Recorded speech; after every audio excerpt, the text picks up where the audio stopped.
क्या दुनिया को कोई एक सिंगल पर्सन चलाता है या फिर एक सिंगल ऑर्गेनाइजेशन? चलिए जानते हैं। Croatia GDP 56 billion US dollar, Belarus GDP 79.7 billion US dollar, Sri Lanka GDP 94 billion US dollar. And then उसके भी ऊपर आते हैं sir Gautam Adani with a personal net worth of approximately 155 billion US dollar. पर कोई ऐसा भी है जो इनको सुबह खरीद के रात को बेच दे? बहुत लोगों के दिमाग में इलॉन मास्क, जेफ बेजोस ऐसे नाम आए होंगे, पर असलियत में इनकी बात नहीं कर रहा हूँ मैं, ना ही इनके पास इतना पावर है। मैं एक ऐसे शख्स की बात कर रहा हूँ जिसकी कंपनी का नेटवर्थ सोच से भी बड़ी है। कोई इतना इन्फ्लुएंशियल कि उसे आज हम most powerful man in the world का दर्जा देते हैं। Larry Fink, the CEO and chairman of BlackRock. Established in 1988 as an independent asset management company, जो आज के दिन में 9.5 ट्रिलियन यूएस डॉलर्स के मालिक है, जहाँ पर वर्ल्ड की जीडीपी 93.8 ट्रिलियन डॉलर्स के आसपास है, वहीं पर officially they own 10% of the total world's net worth. BlackRock was founded and established by Larry Fink along with Robert S. Capito, Susan Wagner, Ben Golub, Barbara Novick, and Keith Anderson. Initially, they aimed at gaining maximum profit through calculative risk management in the corporate world. They wanted to provide services to the corporate world जो excellent asset management with best decision making कर पाए। BlackRock को अपनी पहली funding Blackstone group के पीट Peterson नामक एक व्यक्ति से मिला था। पीट पीटरसन तब अपने business tactics and money handling के लिए जाने जाते थे। फिंक की कंपनी जल्दी ही ब्लैकस्टोन ग्रुप का एक बहुत एसेंशियल पार्ट बन गई, जिसका नाम दिया गया था Blackstone financial management. Bond business के तहत ब्लैकस्टोन ग्रुप को 50% इक्विटी के हिसाब से फिंक और उसकी टीम को 5 मिलियन यूएस डॉलर्स की फंडिंग मिली थी पीट पीटरसन की तरफ से। And it was a matter of time कि विद इन मंथ्स बिजनेस ने अपना पावर प्रॉफिट मेकिंग में दिखा दिया एंड ग्रुप एसेट्स की वैल्यू 2.9 बिलियन यूएस डॉलर्स की पीक को टच कर गई, वो भी सिर्फ एक साल में। बट फिर ब्लैकस्टोन ने अपनी 10% स्टेक को सेल करके अपने शेयर को 40% तक लिमिट कर दिया, वाइल अब लैरी फिंक और उसके टीम के पास 60% ओनरशिप थी उस फर्म की। एंड देन इन 1992 फर्म ने अपना नाम बदला और उसे रखा ब्लैक रॉक।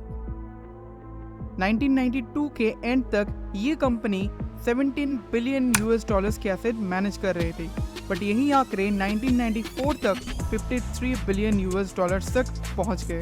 एंड उसी साल लैरी फिंक ब्लैक रॉक के CEO एंड चेयरमैन भी बन जाते हैं। 1999 के एंड तक Black Rock organically and by acquisition 165 billion US dollars के एसेट मैनेज कर रही थी, जो उस समय के हिसाब से एक बहुत ही ह्यूज अमाउंट के आंकड़े थे। एंड देन आता है 2004, कॉर्पोरेट वर्ल्ड में एक boom. BlackRock State Street Research and Management holding company को मेटलाइफ से 325 million US dollar in cash and 50 million US dollar stock में खरीद के अपना पहला बड़ा प्यादा चलता है। And this was just the beginning, mark my words, this was just the beginning. We all know कि mega corporations and private investment companies हमारी लाइफ के हर पहलू पर हावी हैं। अभी जो भी हम खाते हैं, पीते हैं, पहनते हैं या खरीदते हैं, वो एक्चुअली ये कंपनीज हम लोगों को फीड करती हैं, which is less of our will but much of their interest. The corporate world को देखने पर लगता है कि ये बहुत ढेर सारे कंपनी से बना हुआ है, बट इन रियलिटी कुछ बहुत बड़े मेगा कॉर्पोरेट पेरेंटिंग कंपनीज बाकी सब छोटे कंपनीज को अपने इशारों पे नचाते हैं। इन सिंपल वर्ड्स, हम जो भी करें घूम फिर कर हमारा पैसा इन मेगा कंपनीज में ही एक्युमुलेट होता है, जो बाद में फ्लो ऑफ मनी को बरकरार रखते हैं। बिग कॉर्पोरेट कंपनीज जैसे एप्पल, माइक्रोसॉफ्ट, अमेजॉन, गूगल, जो टेक एंड कॉर्पोरेट वर्ल्ड में मोनोपोली क्रिएट करते हैं, उनको भी इनफैक्ट ब्लैक रॉक ही ओन करता है। ये pseudo mega companies publicly stock market में भी ट्रेड करती है एंड बोर्ड मेंबर्स इनको चलाते हैं। एंड बड़े share holders are the decision makers and the twist comes here. जब हम फाइंड करते हैं कि who is the largest share holder, then consistently दो नाम आगे आते हैं, Vanguard group incorporation, Black Rock incorporation. लेकिन ये मोनोपोली का ट्रेंड सिर्फ यही नहीं रुकता। स्टील एंड केरोसिन जो प्लेन्स को बनाने एंड चलाने में यूज होते हैं, मोस्टली ये भी उन्हीं के रिफाइनरीज एंड माइन से ही निकलता है। वो सारी जगह जहाँ से आप शॉपिंग करते हैं, जैसे कि malls, departmental stores, Amazon, Ali express, वो भी मोस्टली ब्लैक रॉक ही ओन करता है। बट वेट, सिलसिला सिर्फ यहीं पर खत्म नहीं होता। Solar panel making companies, scientific institutes and lab, clothing companies and much more, ये सब ब्लैक रॉक ही ओन करता है। Insurance companies, telephonic companies, construction companies, banks, makeup brands, ये सब उनके ही पोर्टफोलियो के पार्ट हैं।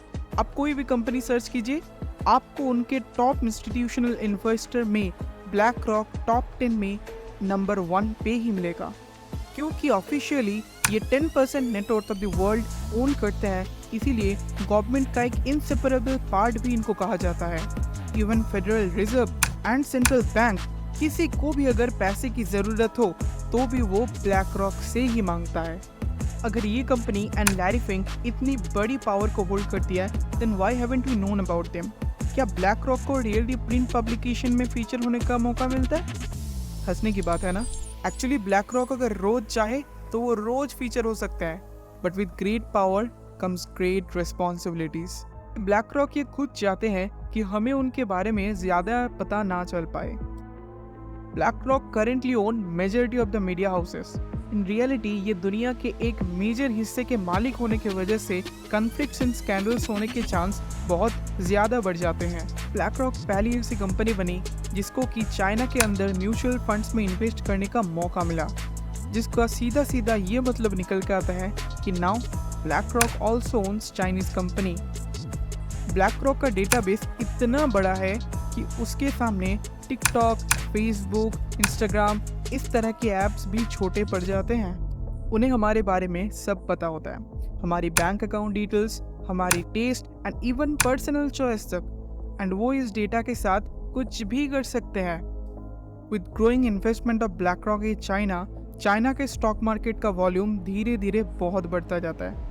चाइना का इन्फ्लुएंस भी वर्ल्ड में इसके हिसाब से बहुत ही बढ़ जाएगा।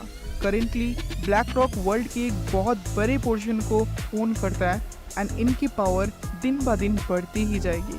मीनवाइल हम एक ऐसे दुनिया में एंटर कर रहे हैं जहां पर कॉर्पोरेट वर्ल्ड के पास गवर्नमेंट से भी ज़्यादा पावर होगी एंड डेमोक्रेसी महज एक खेल बन के रह जाएगी।